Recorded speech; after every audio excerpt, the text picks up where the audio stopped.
প্রিয় শিক্ষার্থী, তোমাদের সবাইকে আমি হাবিব স্যার আমাদের একাডেমির পক্ষ থেকে আজকের ক্লাসে স্বাগত জানাচ্ছি। আমাদের আজকের ক্লাসে টপিক হচ্ছে ইলেকট্রিসিটি। মনে রাখতে হবে, electricity is nothing without pass of electron. ইলেকট্রনের স্রোত ছাড়া ইলেকট্রিসিটি কিছুই না।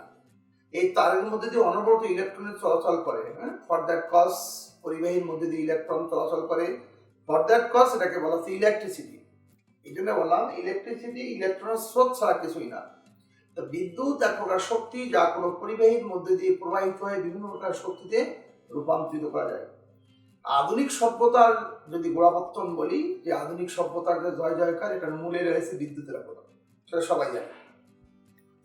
যে বিদ্যুৎ এক প্রকার শক্তি, কিন্তু এই শক্তিটা তো ওই রকম করে ব্যবহার করতে মানুষ পারত না।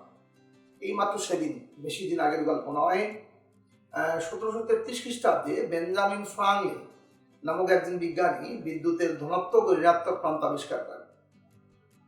কিন্তু বিদ্যুৎ ব্যবহার করতে মানুষ পারত না, বা বিদ্যুৎ এরকম করে কৃত্রিমভাবে ব্যবহার করার সুযোগ নেই। যদিও সৃষ্টির একেবারে শুরু থেকে মনে করো যে আদম আলাইহিস সালাম বলি, তো তখনই আকাশে তাকিয়ে দেখলে দেখা গেছে মেঘে মেঘে ঘর্ষণের ফলে বিদ্যুৎ উৎপন্ন হয়। তো দেখেই শান্তি, মানুষ কিন্তু ব্যবহার করতে পারেনি। এই বিদ্যুতের ব্যবহার করতে শিখছে অনেক পরে। এই মাত্র সেদিন 1733 খ্রিস্টাব্দে বেঞ্জামিন ফ্রাঙ্কলিন বিদ্যুতের ধনাত্মক ও ঋণাত্মক প্রান্ত আবিষ্কার করলেন। এরপরে বিদ্যুতের তৈরির যে যন্ত্র, সেইটা আবিষ্কার করে ফেললেন মাইকেল ফ্যারাডে। এরপর থেকে যুগান্তকারী গল্প শুরু হয়ে গেল।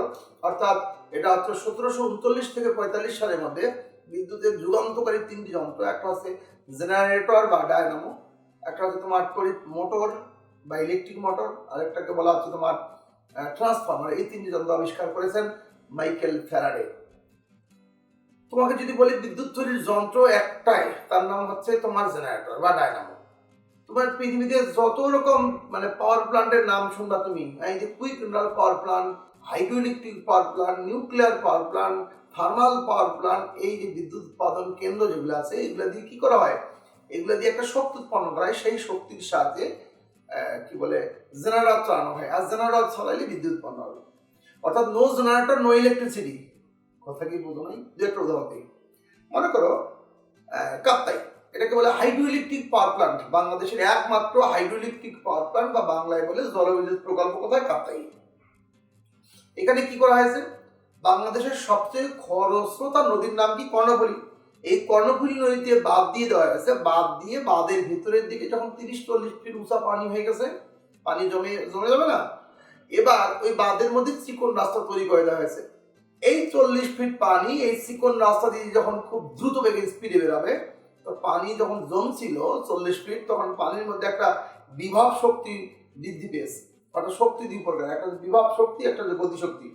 তা বিভব শক্তিটা হচ্ছে সঞ্চিত শক্তি। এই বিভব শক্তিটা চিকন রাস্তায় যখন যাবে, খুব স্পিডে বেরোবে না, খুবই স্পিডে বেরোবে, তাহলে পানির এই যে বিভব শক্তিটা গতি শক্তি রূপান্তরিত হয়ে গেল। আর যেদিক দিয়ে স্পিডে বেরোবে, সেইখানটায় যেখান দিয়ে স্পিডে বেরোবে, এই যেখান দিয়ে স্পিডে বেরোচ্ছে সেইখানটায় তোমার একটা চাকা লাগানো হয়েছে। চাকা যেখান দিয়ে স্পিডে বেরোচ্ছে সেখানে একটা চাকা লাগানো হয়েছে। তাহলে পানির স্রোতের তোড়ে এই চাকাটা ঘুরবে। আর যদি চাকাটা ঘোরে তাহলে চাকাটা ঘুরলে জেনারেটর চলবে, আর জেনারেটর চলে বিদ্যুৎ উৎপন্ন হবে। হ্যাঁ, মানে কি? No generator no electricity. কোথায় পানি আর কোথায় বিদ্যুৎ? চিন্তা করো। তাহলে পানির বিভব শক্তি গতিশক্তি রূপান্তরিত করে টারবাইন, এটাকে বলে টারবাইন। যে চাকাটা, ওটার নাম হচ্ছে ফিজিক্স মানে টারবাইন, এটা ঘোরে। আর টারবাইন ঘুরলে জেনারেটর চাকাও ঘুরবে, জেনারেটর চাকা ঘুরলে বিদ্যুৎ উৎপন্ন হবে। বিদ্যুতের গল্প যেখানেই শুরু হোক, শেষ পর্যন্ত কি বলে? জেনারেটর। যদি মনে করো বর্তমান সরকারের সবচেয়ে জনপ্রিয় প্রকল্প কি বলা হয়? এটাকে বলে quick nuclear power plant. Quick মানে কি? তাড়াতাড়ি। সরকার ডাইরেক্ট তেল আমদানি করে, এই তেলকে জ্বালিয়ে পানিকে বাষ্পীভূত করা হয়, সেই বাষ্পের সাহায্যে টারবাইন ঘোরানো হয়। আর টারবাইন ঘুরলে জেনারেটর চলবে, জেনারেটর চলে কি উৎপন্ন হবে? বলে বিদ্যুৎ উৎপন্ন হবে। আমার কথা কি বুঝতে পেরেছি না? গল্পের শুরু যেখানে হোক, শেষ পর্যন্ত কি বলে? জেনারেটর। গল্পের শুরু যাই হোক, শেষ পর্যন্ত কি বলে? জেনারেটর। এই যে মনে করো যে বরফপুকুরিয়া কয়লার খনি আছে বাংলাদেশে, দেখবে এটা দিনাজপুরের ফুলবাড়ি বা পালুতুরে। এখানে কি হয়েছে? কয়লাকে জ্বালিয়ে পানিকে বাষ্পীভূত করা হচ্ছে, সেই বাষ্পের সাহায্যে টারবাইন ঘুরলে জেনারেটর চলবে, জেনারেটর চলে বিদ্যুৎ উৎপন্ন হবে। তুমি যদি বলো সুন্দরবনের রামপালে কি হয়? একই গল্প। ওখানে এরকম কয়লাকে জ্বালিয়ে কি বলে পানিকে বাষ্পীভূত করা হবে, এই বাষ্পের সাথে টারবাইন ঘুরবে, টারবাইনের সাথে জেনারেটর চলবে, আর জেনারেটর চলে বিদ্যুৎ উৎপন্ন হবে। No generator no electricity.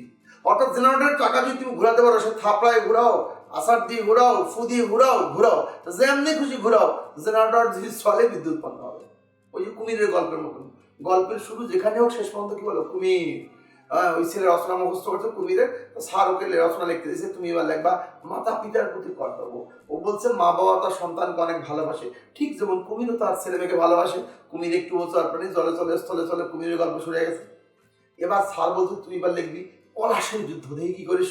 ও বলছে 1757 সালে নবাব শাহউদ্দৌলা মির্জাফরকে বিশ্বাস করে ভুল করেছিলেন, উনি আসলে খাল কেটে কুমির নিয়ে আসছেন, কুমির একটু বছর প্রাণী, জলে চলে স্থলে চলে, গল্প শুরু হয়ে গেছে কুমিরের। তো বিদ্যুৎ তৈরির গল্প যেখান থেকে শুরু হোক শেষ পর্যন্ত কি হলো generator, no generator no electricity.